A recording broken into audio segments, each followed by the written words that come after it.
Islamophobia, hatred, discrimination, fear, and prejudice against Muslims and the overall religion of Islam. Welcome back to Inside the Issues, where we are talking about a plan to create an ethnic studies curriculum here in California.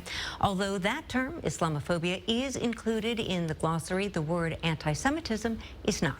And that is one of the concerns brought up by the critics of this current curriculum. And I'm joined now by two of them. Siamak Kordestani is Assistant Director of the American Jewish Committee's LA Regional Office, and Arsen Shirvanyan is Director of Government Affairs at the Armenian National Committee of America's Western Region. Gentlemen, thank you both for being here. I'm going to jump right into it because our time is limited. Big topic. And Siamak, let's start with you. You published an editorial in the Jewish Journal saying it didn't seem right to you. Islamophobia is in this glossary. Anti-Semitism is not. We just heard from guests on this program saying, you know, there's ethnic studies and then there's religious studies, and we see this as separate. Your response? Well, first of all, it wasn't just that anti-Semitism was missing. It was also the fact that the anti-Israel boycott, divestment, sanctions movement was in the glossary, and anti-Semitism was missing with so many other terms in there. So that was just very glaring for members of the Jewish community, and it came off as very offensive. And as to the other point you made, you know, a lot of Jews in California actually are not from a Eurocentric background. We have a lot of Jews from the Middle East, from Iran. I was born in Iran myself. And so we can't just look at this conversation as just in terms of white and non-white communities, because the Jewish community itself is very diverse. Right, and you wrote in your column that this is not the only community that you felt was marginalized, but in fact, other groups including Indians, Hindus, Armenians, Greeks, and Koreans also, in your opinion, omitted from this curriculum. And Arsen, that brings us to you. Yes. What are your concerns about ethnic studies as you see it now here in California? Well, one of the issues that we noticed is that the draft does not include Armenians at all. However, in the initial bill, AB 2016, which passed in 2016, included in the first, initially in the lines, it mentioned Armenian being one of the primary languages being spoken in California. And it also mentioned that the curriculum should be adopted in a way to be inclusive of local communities. There are about 110,000 Armenian students in LA County schools. I don't know how the current draft is going to be fitting for local communities in LA County, for example. Yeah, and they are looking at perhaps tailoring it to individual communities. Yes. I want to bring up one other argument that is commonly made when differentiating ethnic studies, and that is that there are other parts of mainstream curriculum where experiences of Jews around the world are taught. For example, the Diary of Anne Frank, which is common reading. What would be your response to, okay, maybe not this inclusion of Jewish communities and ethnic studies, but here it is in other parts of the mainstream programming? What would you say to that? So I do acknowledge the fact that ethnic studies for the past 40 to 50 years has been about certain core groups, communities of color who've been oppressed for centuries, if not up to 4 centuries when you're talking about blacks and Native Americans. But this curriculum that was proposed tries to kind of expand beyond the 4 core groups. African Americans, Native Americans, Latinos, Chicanos, and Asian Americans, Pacific Islanders.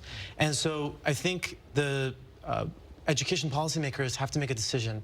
Are you going to stick to just traditional ethnic studies with just those 4 groups, or are you going to expand it? And if you're going to expand it, I think you want to be inclusive and you want to be sensitive to California demographics. And just to be clear, I think all of us are for ethnic studies. I don't speak for everyone, but I think most of the communities and leaders we work with, we totally support the idea of ethnic studies. But if you're going to expand it beyond the 4 core groups that have been part of ethnic studies the past half a century, that your previous guests were part of, then I think you need to be, you can't cherry pick. You need to be inclusive and you need to be sensitive to California demographics.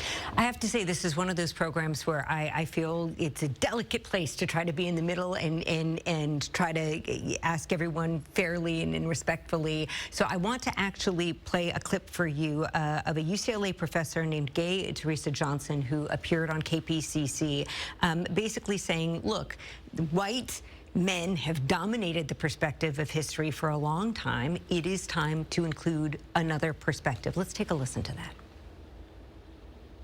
There's no way that even starting now in 1,000 years, if we continue on the same pace that we have been going on, we will never catch up to the institutionalization of really white history in what is passed off as neutral education. It's impossible. So, Arsen, what would be your response to something like that? Saying, look, we need something radical. Things have been not right for a really long time. Definitely. At the same time, I would also say that as Armenian Americans and as Jewish Americans and so many other groups have been persecuted in this country as well. It doesn't necessarily mean that we are marginalizing people of color. Like Sia said, the people of color have been discriminated here for a very, very long time. At the same time, we want to also acknowledge the difficulties that we've also had in our own communities. So for instance, in Glendale, California, where Armenians have lived for close to a century now, there used to be a Nazi headquarters. And we've been persecuted there for a very, very long time. There's a residue of Armenian American neighborhoods in Fresno, California, where they could not buy houses in certain areas for a very, very long time.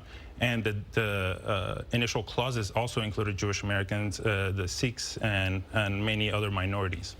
There's a lot of history here, and a lot of it's ugly. I think the one thing everyone can agree upon is that we would like to see the education improve somehow. We just have a few moments left here, Siamak, but is there a way, how do you think we can get everybody to get closer together on this? Because right now, people are a little far apart. Well, I think it's about acknowledging that, first of all, it's not about excluding any particular group. I think it's about being inclusive. But at the same time, I think we need to be sensitive to the fact that, you know, if you're going to have a conversation about 50 or 70 or 80 or 100 ethnic groups, you're never going to dive deep into the core racial communities that have been marginalized in this country. So I think we need to shift the conversation to an environment where it's not a zero-sum game, and we all have to benefit by having a greater understanding of history and oppression in this country, and speaking to each other from not so much an angle of distrust, but of trying to understand each other's stories more and empowering one another. Gentlemen, thank you both so much for taking the time to be with us. We appreciate it.